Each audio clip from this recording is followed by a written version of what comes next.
हर police station में एक जगह होती है जहां अनसुलझे केसेस की अधूरी दास्तानें फाइल की जाती हैं। मर्डर, चोरी, अपहरण और कई अनसॉल्व्ड केसेस इन फाइलों में पड़े रहते हैं, कभी दिनों तक, कभी महीनों तक, तो कभी सालों तक। बंद मुट्ठी की लकीरों की तरह होते हैं ये अनसॉल्व्ड केसेस। लेकिन ये फाइलों वाली जगह कब्रिस्तान कतई नहीं है। ये महज एक वेटिंग रूम है जहां न्याय इंतजार करता है कि कब कोई सुरागों वाली ट्रेन आए और कब कोई केस उस पर सवार होकर अपनी मंजिल तक पहुंचे, जो न्यायालय की दहलीज है। हम तकदीर और किस्मत पर भरोसा करने की हिमायत तो नहीं करते, पर कभी कभी ऐसा होता है कि बंद मुट्ठियों के खुलने में सारी कायनात साजिश करती है। मोहित, आज फिर काम पे नहीं जाएगा क्या? मोहित, ए मोहित, अरे 8 बज गए, तेरे लिए पानी गर्म करके रखा है, चाय पी ले, नहा धो के तैयार हो जा, तब तक तेरे लिए नाश्ता बनाती हूँ। उठ उठ। अरे आई, तबीयत ठीक नहीं है। अरे 3 दिन से तू काम पे नहीं गया है, तेरी तबीयत ठीक नहीं तो डॉक्टर के पास होके आना। अरे आई, खाली सर में दर्द है, सोऊंगा ठीक हो जाएगा। चाय तो पी ले बेटा। चाय गरम करके पी लूंगा बाद में, तू जा ना।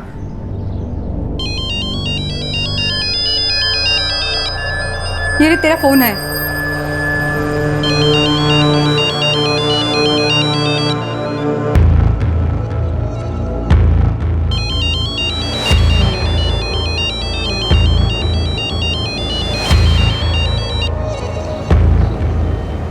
फिर से काट दिया यार।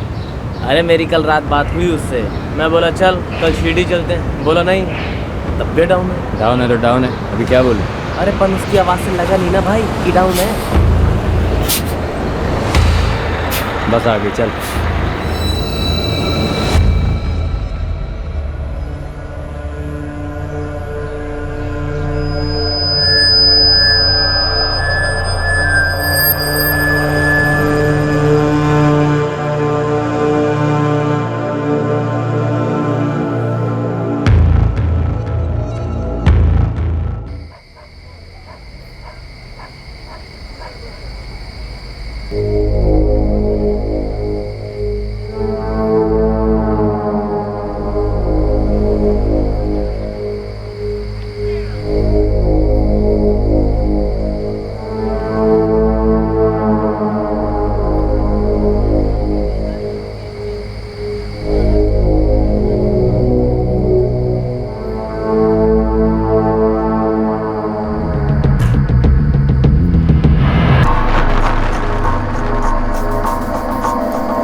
साहब कुल मिला के 7 से 8 लाख का माल था, सारा लूट के चले गए। साहब कुछ दिन पहले सिक्योरिटी गार्ड को गन दिलवाई थी, जो लुटेरे अपने साथ लेकर गए, और तुम्हारा सिक्योरिटी गार्ड अब हॉस्पिटल में। साहब इससे ज्यादा मैं कर भी क्या सकता था? सीसीटीवी लगवा सकते थे। साहब वो भी लगाने ही वाला था कि क्यों नहीं लगाया? चोरी होने का इंतजार कर रहे थे या मुहूर्त ढूंढ रहे थे?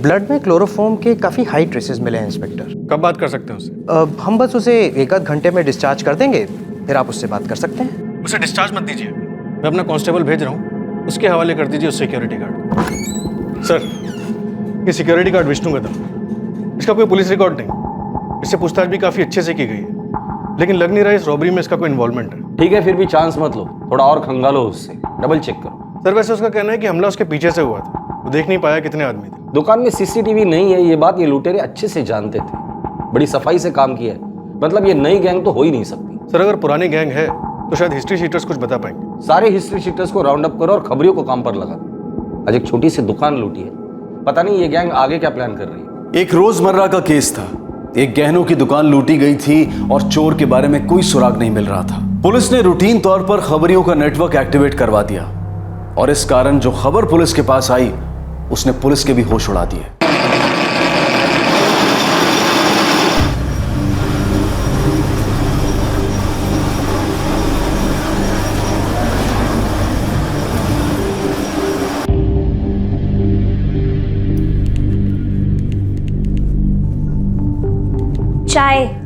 रख दे। क्या जासूसी कर रही है?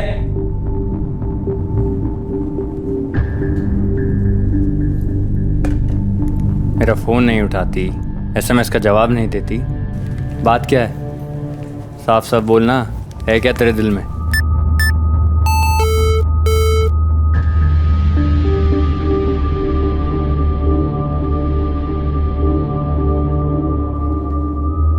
मेरे दिल में अब कुछ नहीं है, तू तो बिल्कुल भी नहीं।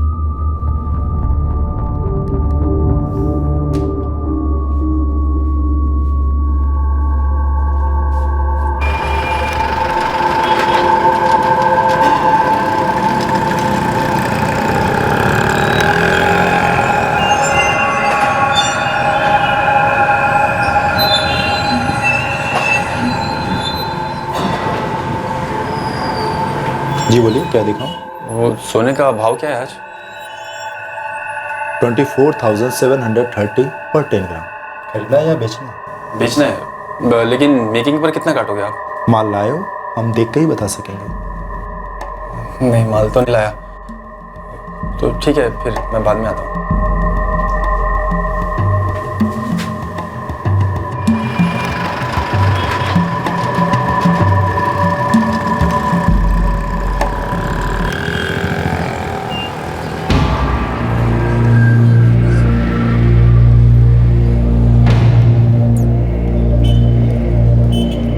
साहब, एक हफ्ते में 5 अलग अलग दुकानों में सोने का भाव पूछा है उसने। उसकी कुंडली बता। नाम है विनय सिंह। इधर भाविका कॉलोनी है टिटवाला में, वहाँ पर रहता है। नाके के पास एक चिब्बर स्टील फैक्ट्री है, वहाँ पे काम करता है। और अभी भी एक ज्वेलर्स की दुकान में घुसेला है। साहब, क्या हुआ साहब? क्या बात है? विनय सिंह, सोना बेचना चाहते हो? हाँ साहब, वो मैं ऐसे ही सोने का भाव जान रहा था साहब। क्यों जान रहा था? ये बताने के लिए भाव खाएगा ना तो बहुत मार खाएगा। क्यों साहब, सोने का भाव जानना कोई गुनाह है साहब? बिल्कुल नहीं। दरअसल तेरे सोने की असली कीमत हम लोग ही दे सकते हैं। चल बता, कितना सोना है तेरे पास और किसका सोना है? साहब, ये जेवर इनकी माँ मतलब मेरे सास के है साहब। होंगे, लेकिन वो जेवर कहाँ है जो तुम्हारे पति विनय ने स्वरिगिनी ज्वेलर से लूटे थे? नहीं नहीं साहब, मेरे पति चोर नहीं है। नहीं साहब, मैं तो फैक्ट्री में काम करता हूँ साहब, मैं कोई चोर नहीं है साहब। आप लोगों को गलतफहमी हुई है साहब। अच्छा, तो गलतफहमी दूर कर दे। बता दे, उस रात कौन था तेरे साथ जिनके साथ मिलकर तूने स्वरांगिनी ज्वेलर्स को लूटा? लूट का एक हिस्सा तुझे दिया है जो तू बेचने चला है। नहीं साहब, मैं किसी गैंग को नहीं जानता साहब। मैं तो अपनी माँ के जेवर बेचना चाह रहा था।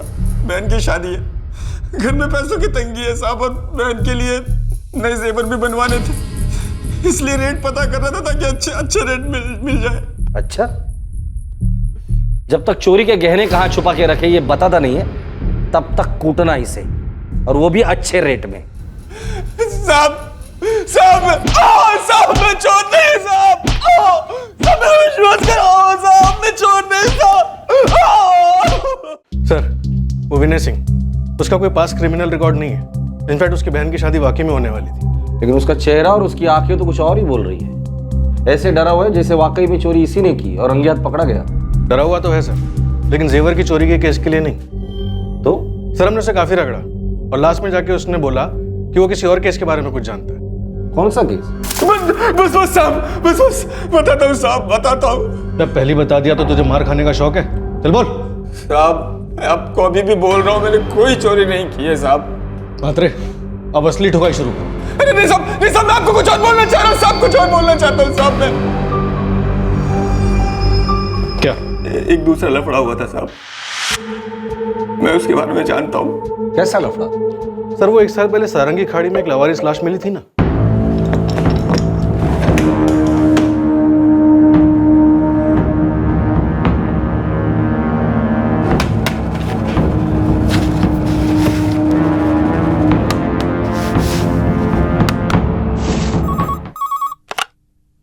रावलवाड़ी पुलिस स्टेशन, पीएसआई मुले बोलते है। साहब, मैं लोकेश बात कर रहा है, अपना ये सारंगी खाड़ी के पास से। साहब, वो खाड़ी में एक लाश है।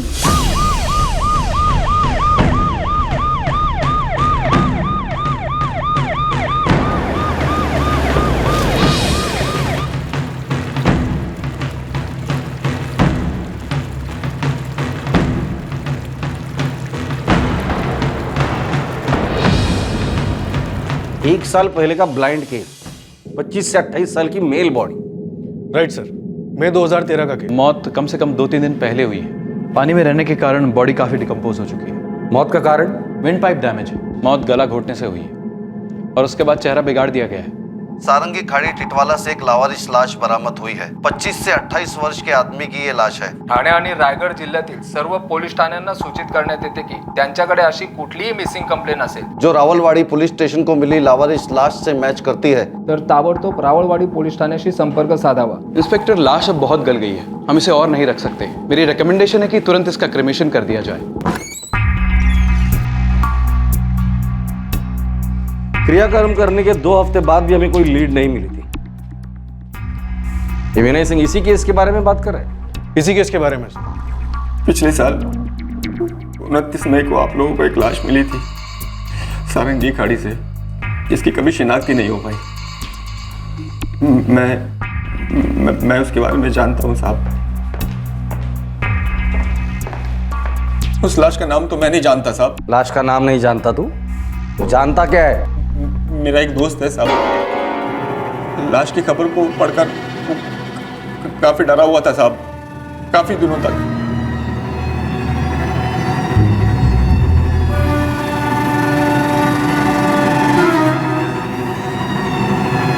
सारंगी खाड़ी से बरामद हुई सड़ी हुई लावारिस लाश की खबर पढ़कर मोहित के पैरों तले मानो जमीन खिसक गई। लेकिन कुछ और लोग भी थे जिन्होंने खबर पढ़ी थी।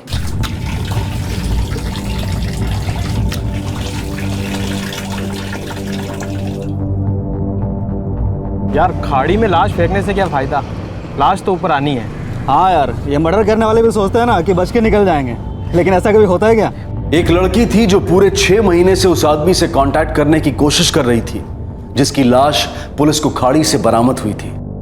तुम्ही डायल केलेला नंबर बंद आहे। The number you have called is currently switched off. दूसरी तरफ क्राइम सीन से कोसों दूर पूरे 1 साल से एक दंपत्ति इस दर्द को हजम नहीं कर पा रहे थे कि उनका जवान बेटा अचानक से कहां और क्यों गायब हो गया था।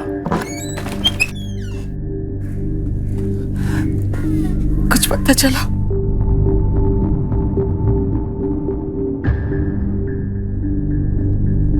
कौन था ये मर्डर विक्टिम जिसकी लावारिस लाश का क्रियाकर्म पुलिस ने कर दिया था और जिसकी आइडेंटिफिकेशन पूरे 1 साल से नहीं हो पाई थी?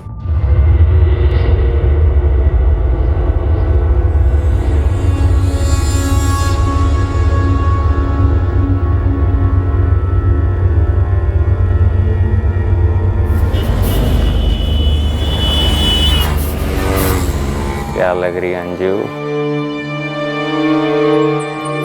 क्या हुआ? बहुत कीमती लगते हैं, मुझे कुछ ठीक नहीं लग रहा। अरे बिल्कुल कीमती है, तेरे सस्ते वाले लाऊंगा क्या? और ठीक क्यों नहीं लग रहा तुझे? इतने पैसे तुम्हारे पास कहाँ से आते हैं विक्रम? सच बोलो। सच बताऊं? एकदम सच। चोरी करता हूँ। पागल है क्या? तेरे लिए होना मेरी जान। वैसे सच में चोरी करता हूँ, पर ये चोरी की नहीं है, मेहनत की कमाई है। अच्छा है ना? तो चल।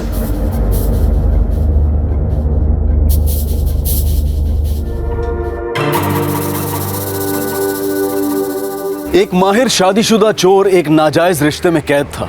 उसके तीनों दोस्त उसकी हरकतों के बारे में जानकर भी चुप बैठे हुए थे। इन सभी का उस लावारिस लाश के साथ क्या रिश्ता था? 1 साल, पूरे 1 साल के बाद इस केस की बंद मुट्ठी आखिरकार खुलने लगी। उन चारों में से तुम्हारा दोस्त कौन है? मोहित। तुम्हारा ये दोस्त मोहित उस लाश के बारे में क्या जानता है और तुम क्या जानते हो? 1 साल पहले जब ये कांड हुआ था तब मैं मोहित से मिलने उसके घर गया था। नमस्ते आंटी। अरे विनय, कसा है रे तू? मैं अच्छा हूँ आंटी। मोहित है घर पर? हाँ है, पर पता नहीं आजकल उसका ध्यान कहीं और है। क्या हुआ रे मोहित तेरे को? तेरा फैक्ट्री गया था, बोले 5 दिन से काम पर नहीं आया तू, क्या हुआ?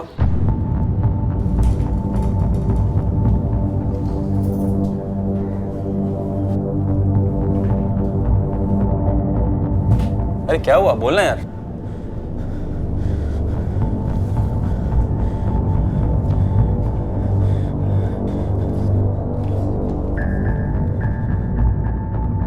लावारिस लाश, क्या? लावारिस नहीं है। मैं जानता हूँ उसको। तू जानता है इसको? तू कैसे जानता है? कौन है ये? 5 दिन से सोया नहीं हूँ यार। डरावने सपने आ रहे। वो सपने में आता है। वो सब कुछ सपने में आता है यार।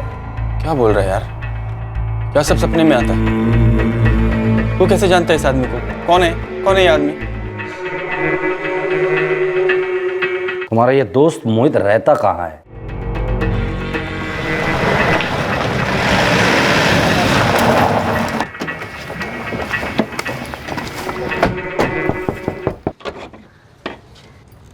मोहित घर पे? जी।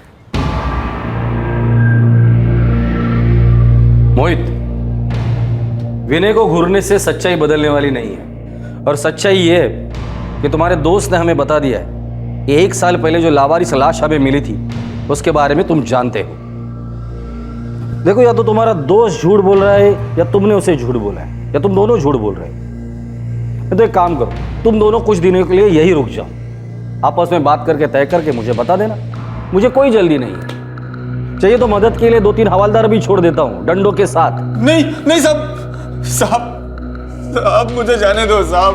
मेरी बहन की शादी है साहब। ए मोहित, बोलना यार, बता दे। तेरे चक्कर में मैं भी फंसूंगा।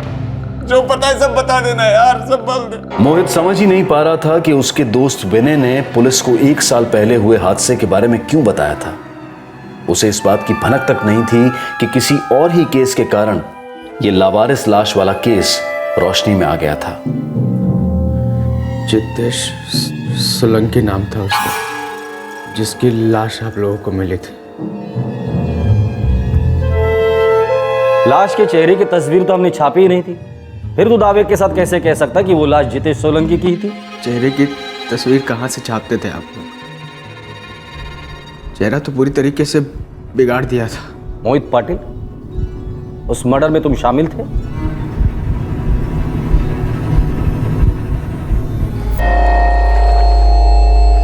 आगे बोल। विक्रम पॉकेट मार था, चोर था, और एक दिन वो पकड़ा गया। ए जितेश, अब तू ज्यादा ही बके जा रहा है, ठीक है? इतना भी क्या हो गया? इतना भी क्या हो गया? लफड़े तू करे और मार मैं खाऊं, क्यों? इतना कौन सा मारा तेरे को पब्लिक ने? वो तो मैं तुझे बचा रहा था, वरना पब्लिक ना मार मार के चीर देती हम दोनों को। चलना, तेरा बच्चा तो साला छोड़ के भाग जाता। सही कहा, यही करना चाहिए था मुझे। तुझे कितनी बार कहा है कि तेरी ये लफड़ेबाजी, चोरी चकारी मुझे नहीं पसंद है, छोड़ दे। लेकिन ना तू मुझे कुछ समझता, ना हमारी दोस्ती को। शर्म आती तुझे अपना दोस्त कहने में? मुझे इतनी शर्म आती है ना तो मिट्टी डाल दोस्ती पे। तू तेरे रास्ते और मैं मेरे रास्ते। हट्टू साला। अरे मैं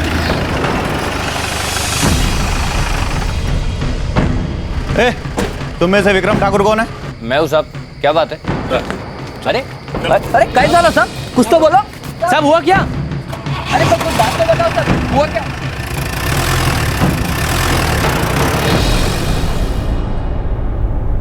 वो रात की पहली रात विक्रम और जितेश बाहर से पी के निकले थे, और तभी विक्रम ने एक औरत को छेड़ा था। मस्त चल रही है यार लाइफ। मालिक बहुत खुश है मेरे काम से। पता क्या बोलता है? कह रहा है सुपरवाइजर बना दूंगा, ऐसे ही काम करता रहे। एक बार सुपरवाइजर बन गया ना, मस्त हो जाएगी लाइफ।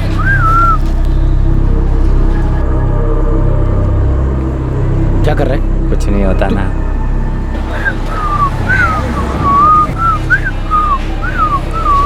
पागल है, मर पड़ कुछ नहीं होता ना। क्यों बे? लड़की को देखे बहुत सीटी मारा तो? क्या बे? उसको देख के सीटी नहीं बजाई, वैसी सीटी बजा रहा हूँ। झूठ बोल रहा है ये, इसने मुझे पे सीटी मारी थी। मैंने भी देखा, और तेरी सीटी भी सुनी। हीरो, अभी बजा के दिखा ना। चल बजा। भाई लोगों, गलती होगी, माफी मांग रहे हैं, सॉरी। जब हमने इसको देख के सीटी बजाई नहीं तो माफी क्यों मांगेंगे? एक तो चोरी, ऊपर से सीना चोरी, बहुत घमंड है इसमें। ओ मैडम, तुमको क्या लगता है तुमको देख के मारी क्या सीटी मैंने? हाँ, पहले तुमने मुझे बुरी नजरों से देखा, फिर आंख मारी और उसके बाद सीटी मारी। अब जब लोग जमा हो गए हैं तो डर रहा है, डरपोक कहीं का। काय बान गड़ा है भाई ला बगुन सीटी मारतो पियला साला। इन दो हीरो को ना बहुत चर्बी चढ़ी है। बहुत चर्बी चढ़ ली है? नहीं नहीं भाई साहब, कुछ नहीं हुआ, गलती हो गई, माफी मांगता हूं। अरे हाथ कैसे लगा रहा है? क्यों रे? चोरी के साथ साथ तुझे नया रोग लगा है? लड़की छेड़ने का। अब 2 दिन के लिए आया ना तू, अब देख मैं तेरा कैसा हश्र करता हूँ। मैंने कोई चोरी वोरी नहीं किया और वो लड़की को भी मैं नहीं छेड़ा था। हाँ हाँ, तू तो साधु संत है। पब्लिक झूठ बोल रही है, तू सच बोल रहा है। लेकिन साहब ये चोरी के बारे में कौन बोला आपको? विक्रम 3-4 दिन तक जेल में था। उसको ऐसा लग रहा था कि जितेश ने उसके बारे में चुगली की है पुलिस को। ये विक्रम की स्टोरी क्यों सुना रहे तू ये कहना चाहता है कि चुगली की थी इसलिए विक्रम ने जितेश का मर्डर किया? वो भी शामिल था ना इस मर्डर में? नहीं नहीं नहीं नहीं, नहीं साहब, बिल्कुल नहीं। मैं तो खाली उस शाम को उधर बैठा था साहब। मेरे को तो मालूम भी नहीं था इन दोनों के बीच क्या बात हुई है। मेरे को तो अंजलि के बारे में भी कुछ नहीं मालूम था साहब। अब ये अंजलि कौन है और क्या बात हुई थी?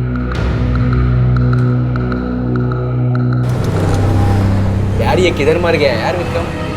क्या मालूम, 1 बजे तक आएगा करके बोल गया। लेकिन ये पार्टी किस बात की दे रहा? भरी दोपहरी में वेज होटल के अंदर ये अपना विक्रम साधु शाकाहारी कब से बन गया बे? साले को जबरदस्त कुछ हाथ लगा है, पक्की बात है, तभी पार्टी दे रहा। क्या बात कर रहा है? अबे आया। ये रे भाई लोग, ये मेरी गर्लफ्रेंड अंजलि और ये तीनों मेरे खासम खास दोस्त मोहित, जितेश और ये मुकेश।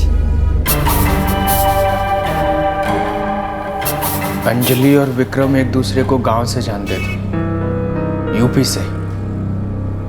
बहुत सालों बाद ये दोनों मुंबई में टकरा गए थे। साहब वैसे विक्रम शादीशुदा है, प्रीति नाम है उसकी पत्नी का। फिर भी वो खुलेआम अंजलि के साथ अफेयर चला रहा था। मोहित, 26 मई की शाम को क्या हुआ था? वो शाम विक्रम ने सबको पार्टी के लिए बुलाया था। अरे अभी तो बता दे बाप, विलायती विस्की काय की खुशी में भाई। अभी ये मत बोलना कि एयरपोर्ट में घुस के हाथ मारा। तुम लोगों को मेरे बारे में बहुत गलतफहमी है लोगों। जितना 30 मार खां समझते हो ना उतना मैं हूँ नहीं। वो क्या है कि मैं हर चीज़ पे हाथ और मुंह नहीं मारता, पर पब्लिक ऐसी नहीं है। साला कोई भी अपना अपनी चीज़ पे मुंह मार जाता है। चीयर्स।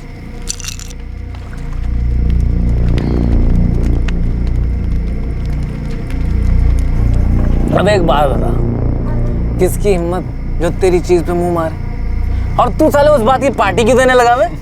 अच्छा सवाल है, मैं पार्टी क्यों देने लगा? मैं पार्टी इसलिए दे रहा हूँ क्योंकि अरे बता ना क्यों दे रहा पार्टी? तुझे नहीं पता जितेश, बन रहा है। बन रहा है? क्या बोल रहा है बे? बोल तो तू रहा है पुलिस को मेरे बारे में कि विक्रम चोरी करता है, लड़की छेड़ता है, ऐसा है वैसा है। तभी तो पुलिस उठा के लेके गई मुझे। इतना मारा है ना कसम से, पूरी जिंदगी का कोटा पूरा हो गया। कि चढ़ गई है क्या तेरे को? ये क्या बकवास कर रहा है? बकवास मैं कर रहा हूँ? बकवास तो तू कर रहा है पुलिस को मेरे बारे में। और उनको कैसे पता चलता कि विक्रम ठाकुर टेटवाला में है? तू नहीं बोला ना कि विक्रम लड़की छेड़ता है, चोरी करता है। जिस दिन रात को पुलिस मुझे उठा के लेके गई उससे 1 रात पहले लफड़ा हुआ था। पब्लिक ने मेरे को बहुत पीटा जितेश, पर तूने जो थप्पड़ मारा ना पुलिस को चुगली करके, ऐसा किसी ने नहीं किया। दिमाग खिसक गया तेरा। मैं मानता हूँ तेरा चोरी चकारी करना, लड़कियों के साथ छेड़छाड़ करना मुझे अच्छा नहीं लगता है, लेकिन इसका मतलब ये नहीं है कि मैं पुलिस के पास जाके तेरी चुगली करूंगा, समझा? ए जितेश, पुलिस वालों को कैसे मालूम है फिर? तू भी मुझ पर शक कर रहा है? शक नहीं, यकीन से बोल रहा है वो। साला तू तो चाहता है कि मैं जेल में सड़ूं? तेरे रास्ते का काटा हूं ना मैं, सही है कि नहीं? बोल। देखो भाई लोग, ये क्या बकवास कर रहा है मेरे को समझ में नहीं आ रहा है। चढ़ गई है, इसको खत्म करते हैं, चलना। ए बैठना। तेरे क्या सच सामने आने लगा तो फट गई तेरी। बोलना भी सच, सबके सामने बोल। यही सच सुनने के लिए इस पार्टी रखा मैं, समझा? क्या बोलना है तेरे को? हाँ, सच बोलना है ना? बोल बोल, सबके सामने बोल सच। क्या? ए विक्रम, ए साफ साफ बोलना, क्या बोलना तेरे को? बोल। कल हम, ये मेरा जिगरी दोस्त और मैं राम सरन की टपरी पे चाय पीने गए, ठीक है? ए जितेश, तेरा फोन दे तो, मेरे फोन में बैलेंस खत्म हो गया। दाया भैया, साला इसने मुझे जेल भिजवाया, मैंने फिर भी माफ किया, दोस्ती रखी, लेकिन इसने मुझसे सबसे बड़ी गद्दारी करी, सबसे बड़ी। क्या गद्दारी की? बोलना। मैंने इसके फोन से अपनी गर्लफ्रेंड अंजलि को फोन किया, मेरी अंजलि को।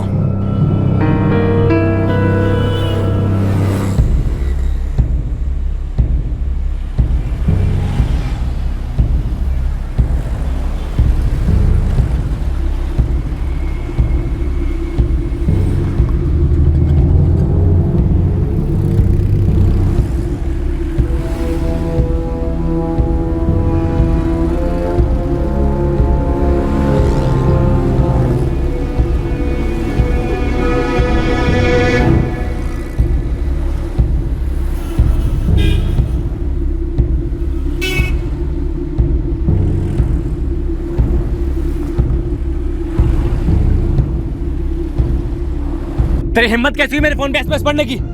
तुझे फोन कॉल करने के लिए दिया था ईमानदारी में। ईमानदारी में? तू ईमानदारी की बात कर रहा है? साले तेरी चोरी और गद्दारी दोनों पकड़ी गई है। तेरा चक्कर चल रहा है ना अंजलि के साथ, तभी उसका नाम शालिनी करके स्टोर किया ना तूने फोन में। और मैसेज, हेलो को मैसेज कैसे कैसे? अंजू, अंजू कल तुझे मेरे साथ मजा आया कि नहीं?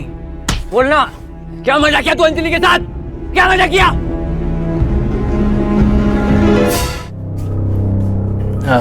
रूम चाहिए था एक।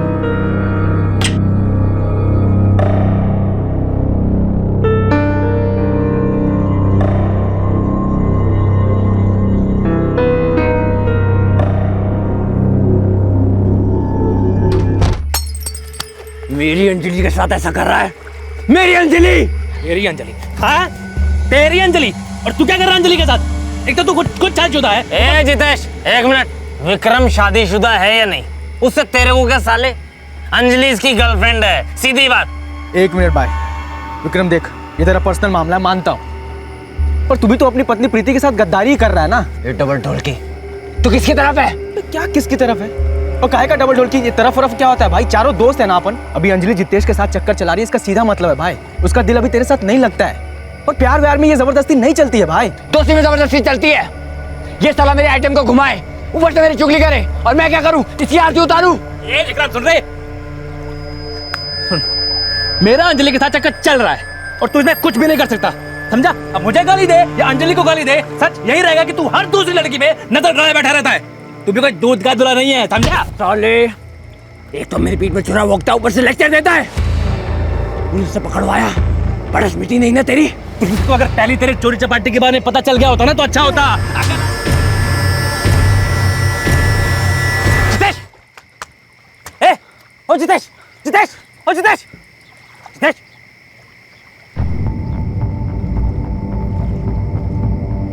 जितेश, ओ जितेश, जितेश, ओए, उठ, मर गया साले, जितेश, अच्छा वो साला मरा। ए विक्रम साले, क्या किया तूने? मर गया वो, सच में मर गया वे। गुस्सा में था ना मैं, गुस्से में था यार। अब गुस्सा क्या तेरा तेल लेने? साले, करे क्या साले? मुझे कुछ सोच नहीं रहा। अगर ये लाश किसी को मिले ना साले, हम सारे पकड़े जाएंगे। वो तो वैसे भी पकड़े जाएंगे। सुन लो तुम दोनों, मैं तुम दोनों के साथ हुई नहीं, मैं तुम दोनों के साथ हुई नहीं। तू कहाँ जा रहा है? कहाँ जा रहा है? सुन, अगर तूने कहीं जाके मुंह खोला ना तो तू भी अंदर होगा। कोई मैं कल बात बना नहीं कर सकता। तू भी इस मर्डर में शामिल था। हम चारों दोस्त हैं और रहेंगे। जितेश गलती से मार गया बे। ये उसको मारने के इरादे से ही आगे बढ़ा था भाई। हमारे दोस्त जितेश को इसने मार दिया, इस विक्रम ने मार दिया यार। मेरी बात सुन, जितेश मर चुका है, हम 3 जिंदा यार। हम पकड़े नहीं जा सकते किसी हालत में भी नहीं। बाकी की जिंदगी जेल में नहीं काटनी भाई। देख, हम तीनों साथ रहना, कुछ नहीं होगा, यकीन कर। और सुन, ये लाश भी किसी को मिलनी नहीं चाहिए। देख, हम तीनों अगर पकड़े गए ना तो तीनों को बराबर सजा मिलेगी। अबे क्या बराबर? ये कोई प्रसाद है जो सब में बराबर बटेगा? यार मैं इसको रोकने की कोशिश करता रहा, मुझे क्यों सजा होगी यार? अबे होगी साले, 100% होगी। अगर तू उल्टा गया ना तो मैं और विक्रम खुद बोलेंगे कि साले तू भी हमारे साथ मर्डर में था और तेरे को सुनने वाला नहीं है। देख, हम ऐसा कुछ करना नहीं चाहते, लेकिन तू मुझे मजबूर मत कर, मैं बोल रहा हूँ।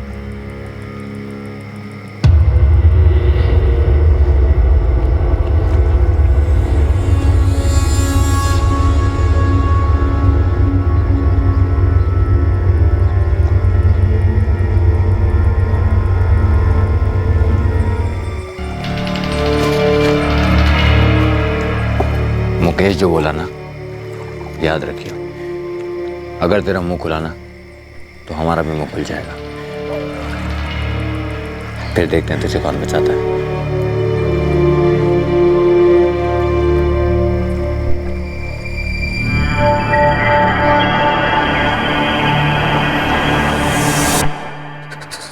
साहब, मेरे को मुकेश को और विक्रम को भी इस बात का दुख था कि उस रात जो हुआ वो होना नहीं चाहिए था। साहब 1 साल से ठीक से सो नहीं पाया हूँ। मुकेश और विक्रम मुझे शिरडी जाने के लिए कह रहे थे, पाप धोने के लिए। मेरे को भी बोला, मैं उन लोगों के साथ नहीं गया साहब। वो दिन के बाद मैं उन लोगों से मिला तक नहीं हूँ। मैंने उन लोगों के साथ सारे रिश्ते तोड़ दिए। रिश्ते तोड़ने से या पाप धोने से ये बात नहीं धुल जाती। एक जवान आदमी का कत्ल हुआ था। नहीं साहब, मैंने जितेश को नहीं मारा। मैं विक्रम को रोकने की कोशिश कर रहा था। मुझे नहीं मालूम था साहब, विक्रम उसे जान से मार डालेगा। ये विक्रम और मुकेश रहते कहाँ हैं?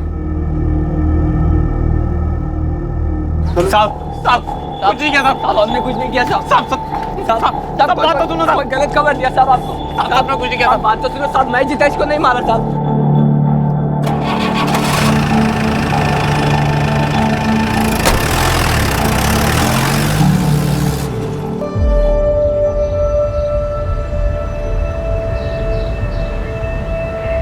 मुकेश, अपना मोहित कहीं ढीला तो नहीं पड़ जाएगा ना यार?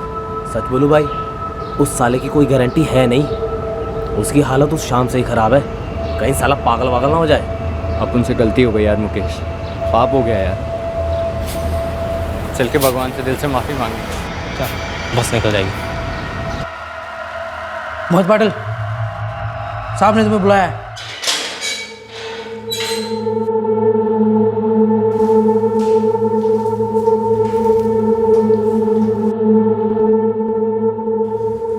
मोहित, क्या जरूरत थी यार 1 साल बाद ये सब बताने की?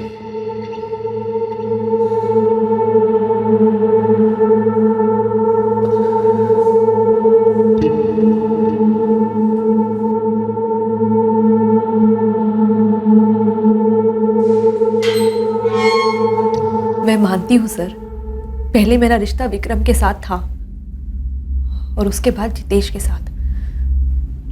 लेकिन विक्रम मुझसे ऐसे पेश आता था जैसे कि मैं उसकी जागीर हूं। वो भी तो शादीशुदा था, अपनी पत्नी को धोखा दे रहा था। जितेश गायब हो गया था, 1 साल से गायब था। कभी सोचा नहीं कहाँ गया होगा, क्या हुआ होगा उसके साथ, या कभी पुलिस को इन्फॉर्म करे? सर, मैंने विक्रम से बहुत पूछने की कोशिश की जितेश के बारे में, कि वो कहाँ है, कैसा है। पर फिर एक टाइम ऐसा लगा जैसे कि वो मुझसे बोर हो चुका है, भूल चुका है मुझे, या फिर उसे कोई और मिल गई। इसलिए मैंने भी उसे बुला दिया।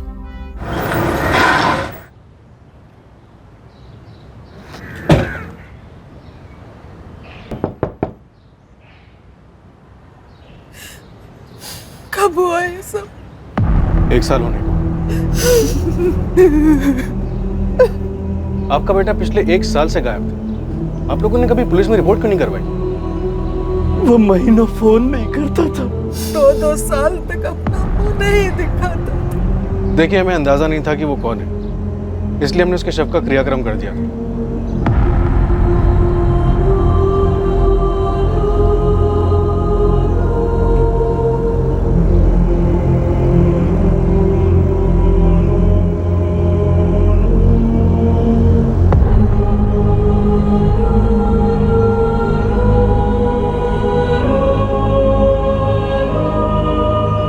मोहित को रिहा कर दिया गया है और अब वो इस केस में गवाह बन गया है। पुलिस को विनय सिंह के खिलाफ गहनों की दुकान की चोरी में कोई सबूत नहीं मिले और उसे रिहा कर दिया गया, पर उसको संदिग्ध बनाने से जितेश के कत्ल का केस सामने आया, जिसने सभी को काफी चौंका दिया। कई केसेस अनसुलझे रह जाते हैं, लंबे अरसों तक गुमनामी के अंधेरे में खोए रहते हैं, और फिर सुराग की एक किरण सालों बाद किसी फाइल पर पड़ती है और बस बंद मुट्ठी खुल जाती है और समय की धूल से उठकर इंसाफ मांगती है। एक दोस्त की हत्या ने बाकी सभी दोस्तों को गिल्ट और पछतावे के दलदल में धकेल दिया। विक्रम, जिसके गुस्से की वजह से जितेश की हत्या हुई, उसे इस हत्या से कुछ हासिल नहीं हुआ। वो बस इस हादसे के बाद ईश्वर के दरबार में प्रायश्चित करने की कोशिश में था। दूसरी तरफ मोहित, इस जुर्म का गवाह, जिसे चुप रहने के लिए मजबूर किया गया था, वो भी साल भर ज़मीर और डर के बीच त्रिशंकु बनकर अटका रहा। और इस सब के बाद भी इस अनसुलझे केस को कोल्ड स्टोरेज से बाहर निकालकर सही मायने में एक क्लोजर मिला, एक समापन मिला। सुनने में बड़ा अजीब लगता है, लेकिन ये सच है कि कभी कभी पुलिस इन्वेस्टिगेशन जैसी साइंटिफिक प्रक्रिया में भी लक और तकदीर की अपनी एक भूमिका है जिसे नकारा नहीं जा सकता। बहरहाल उस गहनों की दुकान लूटने के केस में अब तक कोई सुराग नहीं मिला है। वो केस अब भी अनसॉल्व है। क्या पता कौन सा केस इस केस की तरफ इशारा करे और मुजरिम पकड़े जाएं और पीड़ित को न्याय मिले। इसी विचार के साथ मैं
सर, कल रात तकरीबन 2:30 बजे योर फॉरेस्ट रेंज की सीसीटीवी पर कुछ सस्पिशियस एक्टिविटीज दिखी।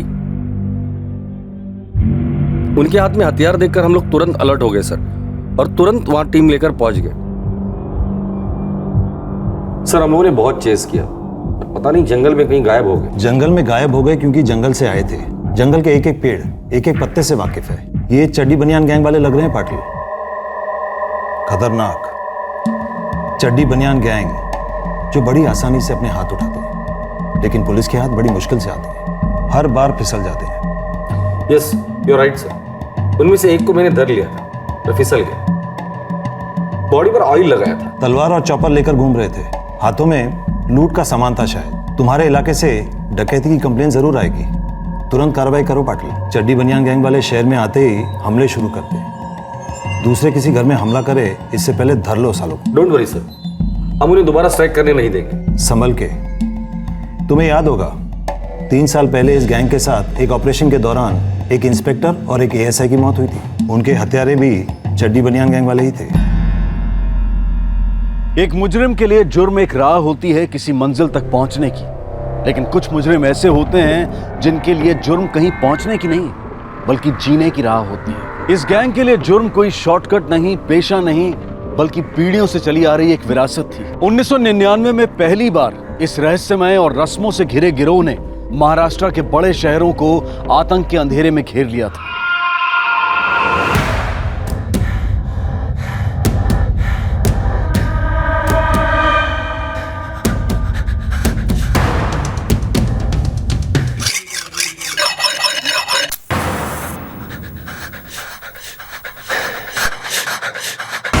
ये गिरोह कभी महीनों सालों तक खामोश रहता है और फिर अचानक से वार करता है। अब 2015 में इस गिरोह ने फिर से अपना सर उठाया था। पुलिस ने कमर तो कस ली थी, लेकिन क्या वो इस चिकने चिपचिपे गिरोह को पकड़ पाएगी? और इसके बदले में पुलिस को क्या कीमत चुकानी पड़ेगी?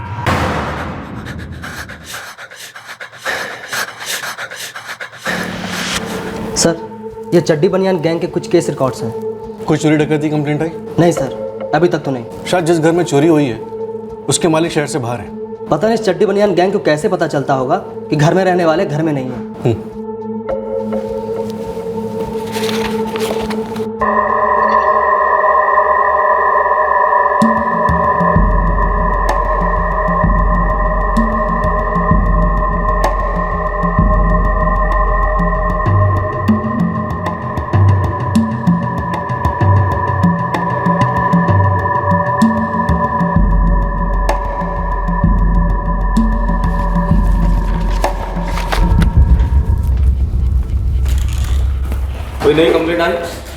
नहीं सर मैं स्टडी बनियान गैंग के कुछ खास केसेस के बारे में पढ़ रहा था जो यहाँ रजिस्टर्ड है। पिछले 2 साल से इनकी कोई एक्टिविटी नहीं हुई। ये लोग कुछ टाइम के लिए शांत बैठते फिर अचानक से अटैक करते, यही इनका मोडस ऑपरेंडी है। अगर ये लोग चड्डी बनियान गैंग के लोग हैं तो एक काम करो, सारे खबरियों को काम पे लगा दो। सर मैंने मोंटी खबरी को बुलवाया, वो जरूर कुछ ना कुछ निकलवाएगा। पूरे एरिया में पेट्रोलिंग डबल कर दो, जितने भी सस्पेक्ट है हो सकता है इस गैंग की खबरी हो, सबको राउंड अप करो और एक एक को तोड़ो। दूसरा अटैक नहीं होना चाहिए।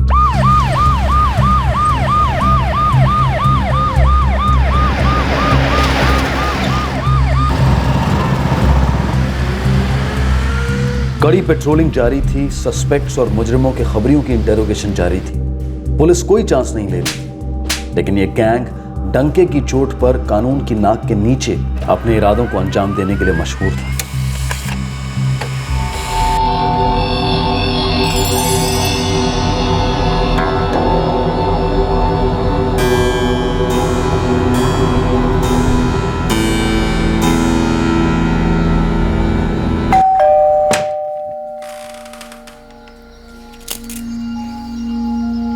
टाइम पर आ गए आप? हाँ, पूरे 28 घंटे बाद। लीजिए। यार, ये बीपीओ की जो नौकरी है ना, पक्का तुम्हारी साथ। ऐसा मत बोलिए, मैंने कुछ कहा क्या आपसे? एक मिनट। मतलब क्या तुम्हारा? नहीं, मतलब मेरी दिन रात शिफ्ट चलती रहे और तुमको कोई तकलीफ नहीं होती? मैडम हनीमून से 1 महीने पहले ही लौटे, जल्दी बोर हो गए हमसे। आपकी नौकरी ऐसी है तो है, और मैं आपसे कोई बोर नहीं हुई। आपके भैया भाभी यहीं 1 फ्लोर ऊपर रहते हैं, सारा दिन अच्छे से कट जाता है मेरा। अच्छा, और रातें?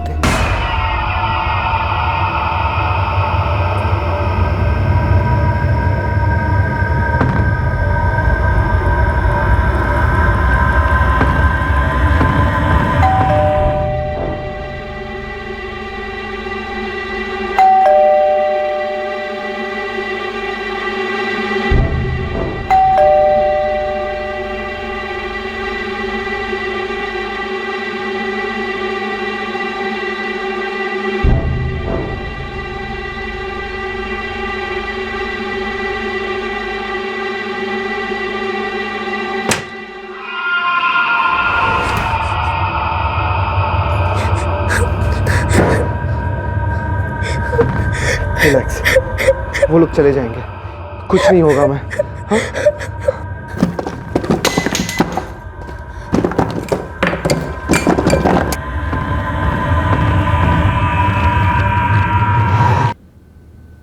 बाहर क्या हो रहा है?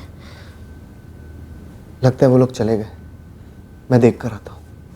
नहीं, आप मत जाइए प्लीज, आप मत जाइए। सुषमा यहाँ ऐसे कब तक बैठे रहेंगे? मुझे कुछ नहीं होगा, मैं देख कर आता हूँ। रिलैक्स।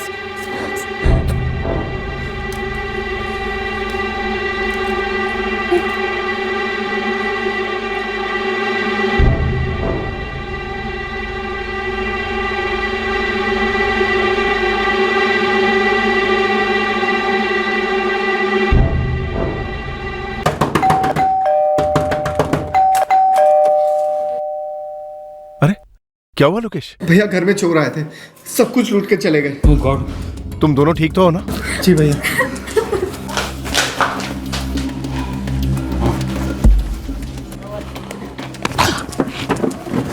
ड्यूटी के टाइम पे सो रहा है? हाँ? क्या हुआ साहब? सोसाइटी में चोरी हो गई और हमने कुछ नहीं किया साहब, माफ कर दीजिए। कौन? तू घोड़े बेच कर सो रहा था या उन चोरों के हाथ खुद को बेच दिया था? नहीं साहब, मैं अपने बच्चों की कसम खाता हूँ, बस मेरी आंख लग गई थी साहब। आंख लग गई थी? आंख लग गई थी? आंख लग गई थी? साहब मैं इस चोरी में शामिल नहीं हूँ साहब, बस हमारी आंख लग जाती है।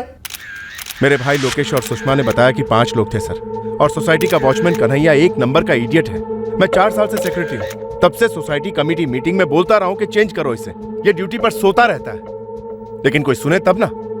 इतने सालों में आपकी सोसाइटी ने एक ढंग की सिक्योरिटी या सीसीटीवी में पैसा इन्वेस्ट करना जरूरी नहीं समझा। क्या करें सर, रेसिडेंट्स के एनुअल जनरल मीटिंग में जब भी सीसीटीवी की बात करते हैं तो रेसिडेंट साफ मना कर देते हैं, और जब इस तरह के इंसिडेंट्स होते हैं तो लोग मैनेजिंग कमेटी को ब्लेम करते हैं। सर कुल मिलाकर 9,75,000 की ज्वेलरी, 3 लाख कैश और 70,000 के 2 मोबाइल गए, और बाकी सारी चीजें और सब कुछ मिलाकर 1-8 लाख रुपए और। रात को 3 बजे आपके घर की डोर बेल बजती है, आप लोग बिना चेक किए कैसे खोल सकते हो? नहीं सर, मैंने आई हॉल में से देखा था, बहुत अंधेरा था और इनके बड़े भाई और भाभी भी यहीं ऊपर रहते हैं। मुझे लगा वही आए होंगे कुछ इमरजेंसी में। वो लोग आपस में एक दूसरे को किसी नाम से बुला रहे थे? जी नहीं। देखिए इसमें साफ दिख तो नहीं रहा, फिर भी ध्यान से देखिए। क्या वो ये लोग थे? हाँ सर, शायद। उनके बदन पे तेल लगा था? हाँ सर। देखिए ये चड्डी बनियान गैंग है तो बहुत खतरनाक, पर आप चिंता मत कीजिए, दोबारा यहाँ हमला नहीं करें, पर आपके आसपास के एरिया में हमला जरूर कर सकते हैं। मिस्टर महेश, एक रिक्वेस्ट थी, आपके इस वरुण नगर एरिया में जितनी भी बिल्डिंग्स हैं उन सारे सोसाइटीज के सेक्रेटरी से मीटिंग हो सकती है जल्द से जल्द? Of course sir. इस गैंग के साथ हमें मिलकर लड़ना है हर मुमकिन कोशिश पर। देखिए हम लोग इनके अगले हमले का इंतजार नहीं कर सकते, हम पुलिस वाले हमारी तरफ से हर मुमकिन कोशिश कर रहे हैं, आप सभी रेसिडेंट का कोऑपरेशन चाहिए। जी बिल्कुल सर, बस आप ये बताएं कि हमसे क्या एक्सपेक्टेड है। सबसे पहले आप लोग अपने सोसाइटीज में ढंग का सीसीटीवी लगवाएं और सिर्फ आउटडोर पे नहीं, हर फ्लोर पे लगाएं। उसके बाद आप जिस सिक्योरिटी एजेंसी से वॉचमैन को बुलाते हैं उस सिक्योरिटी गार्ड को हमारे साथ रजिस्टर करवाएं। उतना ही काम वाली बाई आती है या ड्राइवर आते हैं, जो भी आपके सोसाइटीज में आते हैं उन सभी को हमारे साथ रजिस्टर करें और उनका बैकग्राउंड चेक करें। सर सोसाइटी में तो कितने लोग आते जाते हैं, इलेक्ट्रिशियन, सेल्समैन, किराने वाले के डिलीवरी बॉयज, पूरी दुनिया आती जाती है। जी बिल्कुल सही कहा सर आपने, लेकिन एक छोटी सी बात तो हम कर सकते हैं, दरवाजा खोलने से पहले आई होल से देखें, सेफ्टी चेन लगाने के बाद दरवाजा खोलें और प्राइवेट सीसीटीवीज भी लगा सकते हैं सिक्योरिटी के लिए, वो भी अच्छा रहता है। सर ये चड्डी बनियान गैंग वाले कितने खतरनाक है? बहुत ही खतरनाक, लेकिन ये खतरनाक तभी हो सकते हैं अगर हम उन्हें होने देंगे तो।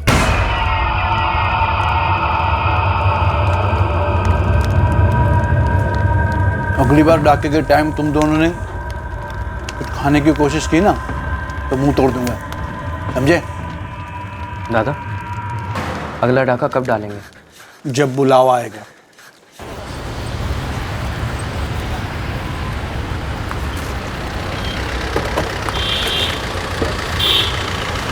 साहब इस गैंग का जानकारी कम है और कहानियां बहुत ज़्यादा साहब, असलियत कम, अफवाहें ज़्यादा साहब। मानो ऐसा लगता है कि कोई मनगढ़ंत लोग हो साहब, ऐसा भूत होता है ना वैसा साहब। भूत कैमरा में कैद नहीं होते मोटी, ये लोग असली हैं और मुझे चाहिए। सर ये तो स्टोन मैन और मंकी मैन जैसा दिख रहा है साहब। साहब ऐसा भी तो हो सकता है कि अपना लोकल पंटर लोग ये चड्डी बनियान गैंग का हवा उड़ाने के लिए सब कर रहा है, मतलब चड्डी पहन लिया, बनियान पहन लिया, मुंह पर कालिक लगा दिया और फिर चोरी कर लिया साहब। इसमें कौन सा मास्टरमाइंड की जरूरत है साहब? जो भी है तो चोर, और चोरी भी हुई, 9 लाख के आसपास के गहने उड़ाए। मैं जौहरियों से शुरुआत करता हूँ साहब। चोरी का मामला है और चोरी का माल गर्म रहता है साहब, हाथ में रखना डेंजर रहता है साहब। इनके हाथों में तेल लगा और मुंह पे घूम, हाथ लग भी गए तो मुंह नहीं खोलते। बहुत भाईचारा इन लोगों की बरादरी। सर अब तक कोई ठोस जानकारी नहीं मिल पाई और ये भी पक्का पता नहीं चला है कि ये चड्डी बनियान गैंग का काम है कि नहीं। मेरा मतलब है कि कोई उनके नाम और भेष का इस्तेमाल कर रहा हो, जैसे कि कोई लोकल पंटर्स। नहीं, ये लोकल पंटर्स नहीं हो सकते, जिस तरह से वो लोग जंगल में भागे थे ये चड्डी बनियान गैंग वाले ही होंगे। एक काम करो, खबरियों को एक्टिवेट कर दो, खासकर येउर के जंगल के आसपास वाले सभी हिस्ट्री शीटर्स, पुराने केस के ऑफिसर, सबसे बात करो। इनके ऊपर जो राज की चादर है उसका पर्दाफाश तो हमें करना ही है राउत। खौफ मुजरिम का सबसे बड़ा हथियार होता है और ढाल भी। पब्लिक के लिए जुर्म से ज्यादा तकलीफदेह होता है होने वाले जुर्म का इंतजार, और पुलिस के लिए सबसे बड़ा चैलेंज होता है जुर्म होने के पहले ही उसे रोकना। चड्डी बनियान गैंग 2 सफल चोरियां कर चुका था। पुलिस ने उन तक पहुंचने के लिए उस एक सुराग के लिए सैकड़ों तरीके अपनाए। सीसीटीवीज की तादाद बढ़ाई गई और सर्वेलेंस 24 घंटे होने लगी। इलाके की सभी बिल्डिंग्स में रातों को सिक्योरिटी बढ़ाई गई। पुलिस दिन में भी गश्त लगाने लगी। खबरियों पर प्रेशर डाला गया। कम से कम 150 लोगों की इंटेरोगेशन हुई और पूरे शहर की पुलिस के साथ सिर्फ इस केस के लिए एक मोबाइल चैट ग्रुप भी बनाया गया। एक तरह से पुलिस एक संदेशा भेज रही थी इस खतरनाक गिरोह को कि अगर तुमने फिर से वार करने की कोशिश की तो वो तुम्हारी जिंदगी की आखिरी डकैती होगी और वो भी नाकाम रहेगी। ऐसा लगने लगा कि इस गिरोह को संदेशा पहुंच चुका था। उस दिन के बाद पूरे 3 महीने तक इस गैंग की चोरी का कोई केस सामने नहीं आया। लेकिन खौफ के अंधेरे में चड्डी बनियान गैंग अपने अगले शिकार के लिए बड़ी चालाकी से घात लगाए बैठा था।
हेलो, क्या आप कौन?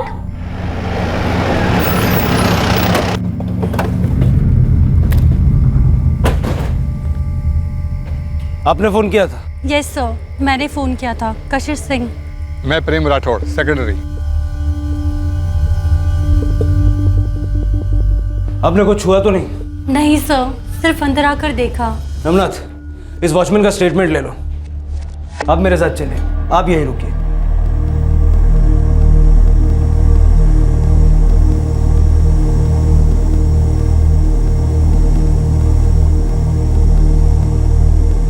आप अकेले रहते हैं? यस सर, मैं उत्तराखंड से हूँ। मेरी फैमिली वहीं पे रहती है। मैं यहाँ पे मॉडलिंग के लिए आई हूँ। मेरा नाइट शूट था और मेरे पीछे ये सब। घर में कैश और ज्वेलरी कितनी थी? अराउंड 1 लाख कैश और 60 से 70 हज़ार की ज्वेलरी थी सर। कैश और ज्वेलरी के अलावा जो कुछ भी चोरी हुआ है वो इन्हें लिखवा दीजिए। Okay sir. वो लोग मुंह पर कुछ लगाए हुए थे और सिर्फ गंजी पहने थे और नीचे भी कुछ चड्डी बनियान। जी साहब जी, वो लोग 5-6 लोग थे और मुझे बांध कर चले गए और फिर 20 मिनट के बाद लौटे।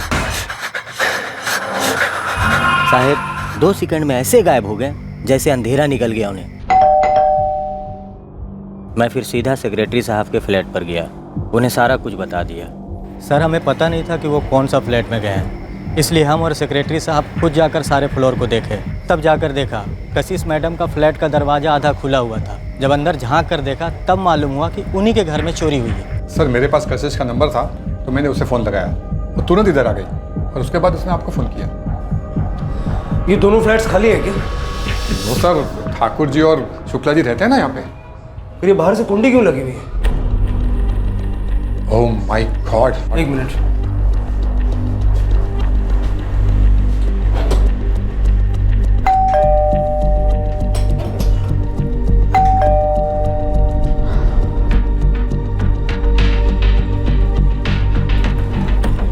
क्या हुआ प्रेम जी? कशिश के घर में चोरी हुई है। क्या? हमने तो कुछ भी सुना नहीं। आप इन्हें सारी डिटेल्स बाद में बताइएगा। फिलहाल मुझे सीसीटीवी फुटेज चाहिए, बाहर के गेट का और इस फ्लोर का, तुरंत। ये वॉचमैन जिग्नेश को बांध दिया और ये यहाँ से बाहर निकले।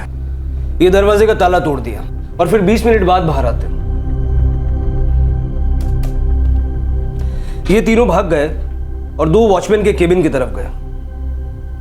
फिर वॉचमैन निकलता है और सेक्रेटरी को बताने जाता है। पाटिल साहब चड्डी बनियान गैंग है, कोई शक नहीं।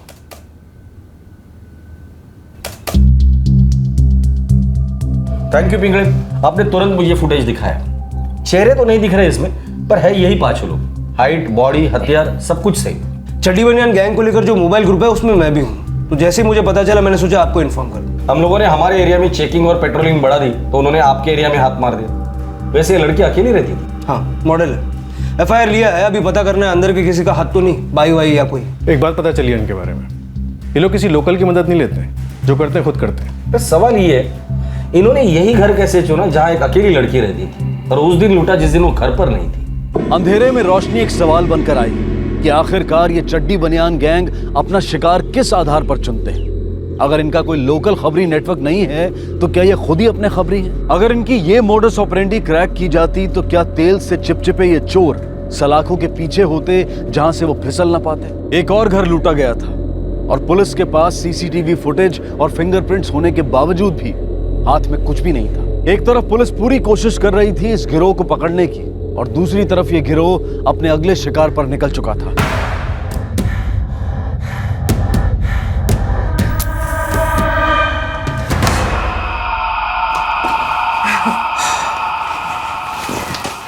ચાલો ત્યારે અરે બસ બસ દીકરા પગે નથી લાખું अपना ख्याल रखना। अरे बस बस बस बेटा। मम्मी पापा मैं फिर से कह रही हूँ आप लोगों को प्लीज रुक जाइए। और पापा इंसिडेंट की टेंशन क्यों कर रहे हैं? केतन ले आएंगे ना। हाँ पापा हीतल सही कह रही है, आप लोग रुक जाइए ना। देखिए वैसे ही 12 बज गए, घर पहुंचते पहुंचते आप लोगों को 1 बज जाएंगे। काहे का 1 बेटा, आधे घंटे में टच हो जाएंगे, रोड भी खाली मिलेगा और रामबाग से सीधा सीधा निकल जाएंगे। अब हम लोग दोबारा आएंगे ना वापस। जय श्री कृष्ण। जय श्री कृष्ण। जय श्री कृष्ण। माता ना नीचे छोड़ के आता आप लोग। हाँ चलो चलो ख्याल रखना।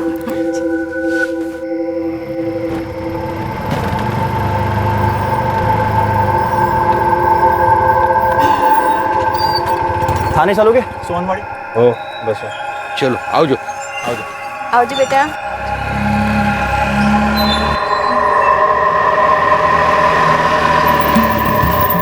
भैया रामबाग से ले लेना। इधर से लंबा गिरेगा अंकल, इधर हाईवे से लेता है ना मैं। कोई लंबा नहीं गिरेगा, हमको रामबाग से ही जाना है। अरे अंकल उधर का रास्ता खराब है। कुछ खराब नहीं है, जैसा बोला वैसा ले लो।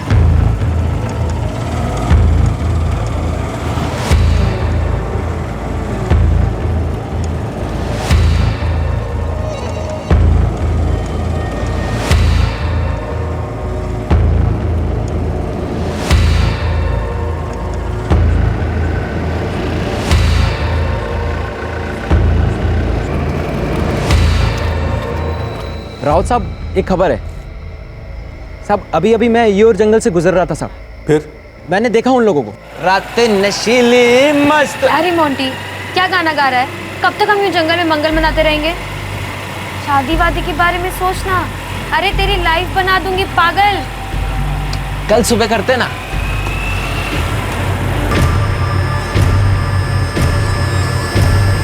भाग मोंटी, मोंटी चल जल्दी चल मोंटी, मोंटी जल्दी चल भाग। साहब वो नहीं पता आ रहे थे जा रहे थे, लेकिन पक्के वो चड्डी बनियान गैंग वाले थे। हाँ साहब, नहीं उनके मुंह पर कालिक पुत रखा था और सब पत्थर भी फेंक रहे थे।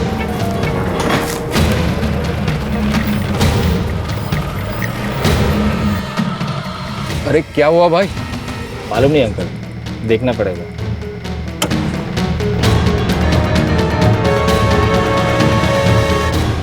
સાંભળો, તમે કેતનને ફોન કરો।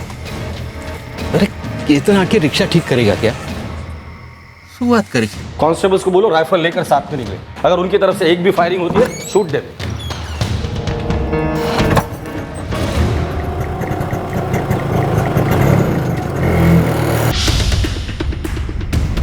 राउत, बाकी पुलिस टीम को भी बोल देना येऊर की तरफ आने जाने वाला हर रास्ता इनसाइड रोड पे भी पेट्रोलिंग करे। Okay sir. लो अंकल पहुंच गए सोनवाड़ी। अभी किधर लेने का है? सीधा चलते रहो, आगे से राइट है पंकज कॉलोनी। બહુ મોડું થઈ ગયું, 1:30 बज रहे। मुझे क्या बोल रही हो? इसकी रिक्शा बंद पड़ गई ना। अरे अंकल जानबूझ के थोड़ी ना रिक्शा बंद किया है, होता है कभी कभी। वैसे भी आपको दूसरा रिक्शा नहीं मिला ना।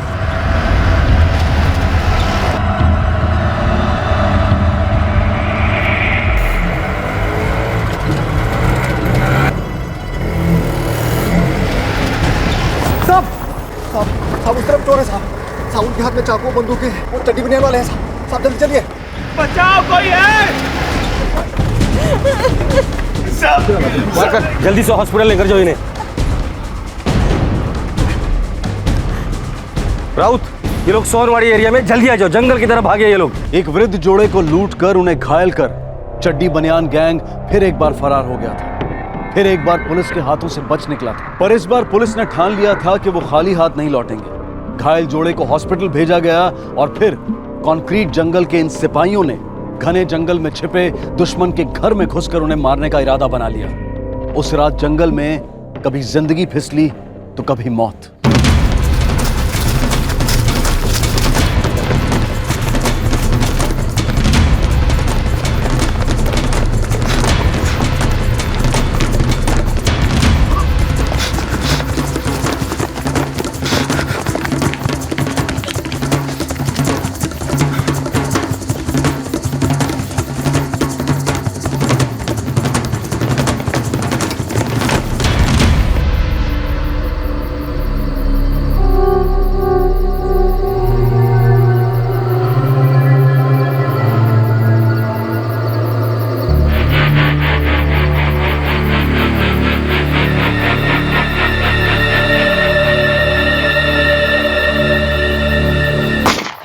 नीचे झुको।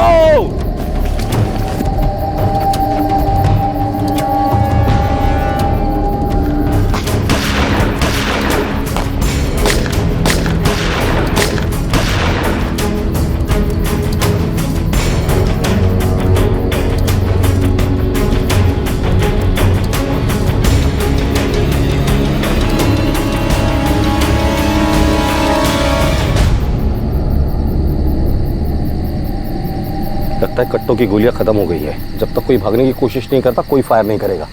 सर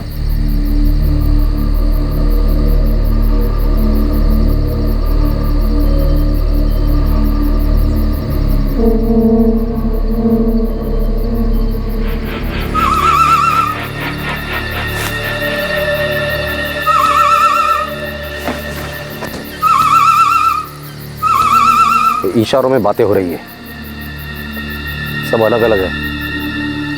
भागने का प्लान बन चुका है। राउत, वारकर और शेख सीधा फायर कर देना।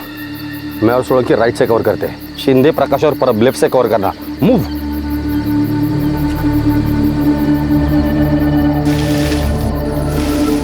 फायर!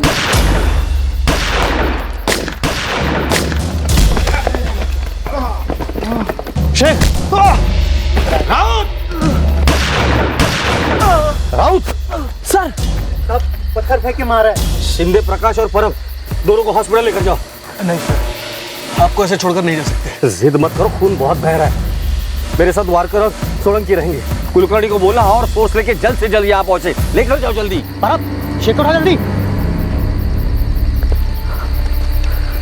लगता है पांचों भाग गए सर। और पांचों भाग गए तो पत्थर किसने मारा? वो भी इस तरफ से। भागते भागते कोई पीछे की तरफ से पत्थर नहीं मार सकता। तुम्हारे पास गोलियां कितनी बची? 2 सर। सर मेरे पास सिर्फ एक है। मेरे पास एक भी नहीं। बंदूक में गोलियां नहीं थी, लेकिन दिल में साहस पूरी तरह से लोडेड था। एक ऑफिसर और एक कांस्टेबल बुरी तरह से घायल हुए थे, लेकिन बाकी पुलिस वालों का हौसला बुलंद था। हेडक्वार्टर से एडिशनल मदद आई और मदद की कुदरत ने भी, जब सूरज की पहली किरणों ने इस रहस्यमय चड्डी बनियान गैंग का पर्दाफाश किया।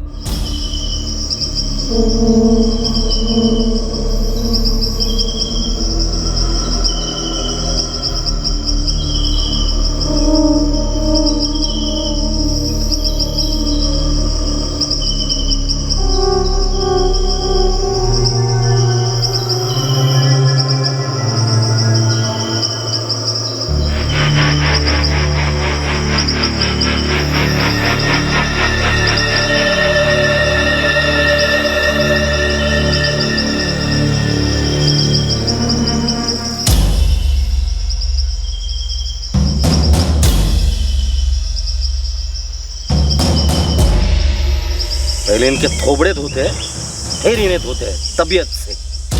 नाम? दिलीप सुरवे। नाम? अनिल सुरवे। तेरा नाम क्या है? एकनाथ भोईर। बाकी के 2 लोग कौन थे?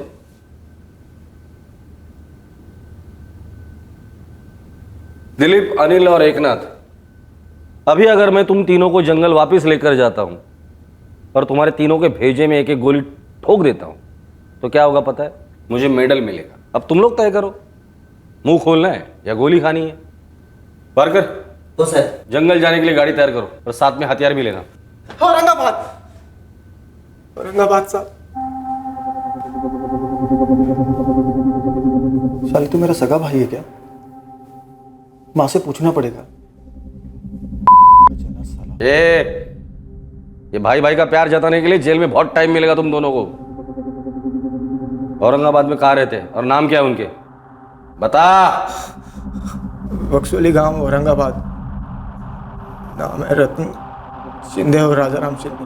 वर्कर अनिल को लेकर जाना और एड्रेस लिखवा लेना। फोटो वोटो हुलिया वलिया जो भी निकलता है वो निकलवाओ और सबसे पहले औरंगाबाद पुलिस को इन्फॉर्म करो। चल दे।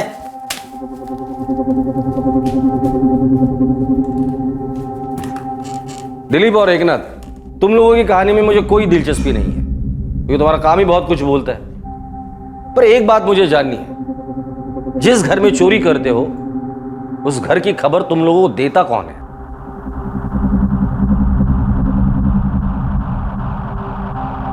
दो दिन तक कड़ी पूछताछ के बाद इस चड्डी बनियान गैंग का सरदार दिलीप सुरवे और उसका साथी एकनाथ दोनों बोले। उसी दौरान पुलिस ने औरंगाबाद से इस गिरोह के बाकी 2 सदस्यों को भी गिरफ्तार कर लिया। पहला घर बंगला था साहब। घर वाले ताला मार के निकल गए थे।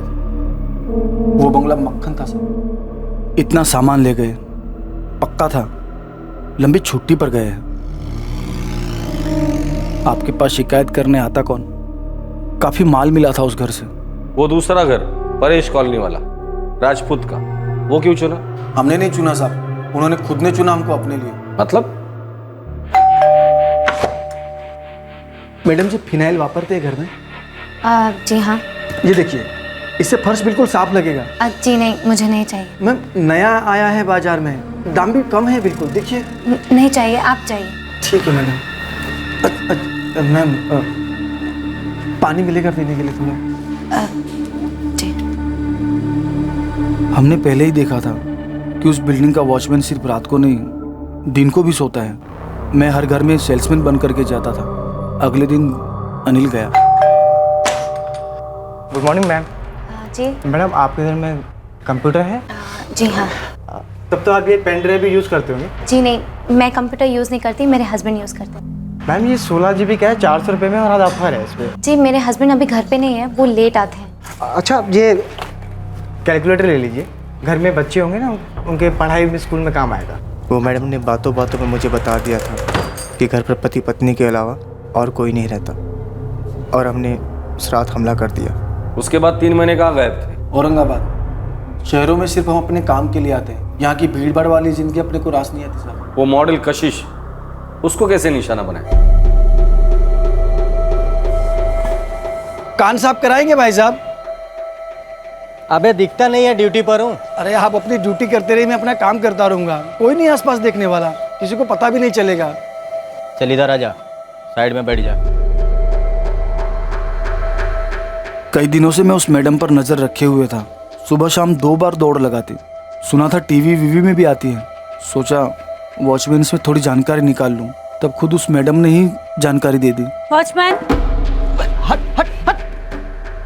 मेरे फ्लैट का टैप लीक हो रहा है, किसी प्लम्बर को अभी भेज दो। प्लम्बर तो 10 बजे के बाद आएगा मैडम जी। लेकिन मेरी तो शूटिंग है 9:30 के बाद। कोई तो होगा ना घर पे मैडम जी। ना मैं तो अकेली रहती हूँ, मुझे प्लम्बर अभी चाहिए। बोलना, मैं 100 रुपया ज़्यादा दे दूँगी। मैं फ़ोन करता हूँ प्लम्बर को। हाँ। वैसे आपका फ्लैट नंबर कितना है मैडम जी? 6B403, 4था माला। जल्दी भेज दो। हाँ भेजता हूँ। घरों पर डाके डालने से हटकर उस बुढ़े कपल को लूटने को क्यों सोचे? वो सोच के नहीं किया था सर। तो उस बिल्डिंग में हमने 2 फ्लैट देखे थे, पर उस बिल्डिंग में हम लोग घुस नहीं पाए। आप लोगों ने इतनी फील्डिंग जो जमा करके रखी थी।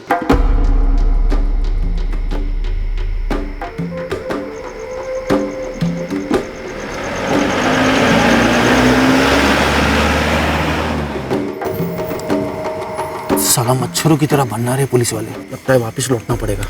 दादा खाली हो जाएंगे क्या? अभी ज्यादा हीरोगिरी दिखाएगा ना तो पकड़ा जाएगा। एक काम करते हैं, सड़क पर चलते हैं, क्या पता कोई मिल जाए।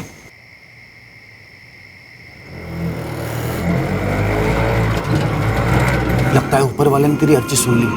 देख क्या हलवा तोहफा भेजा है हमारे लिए।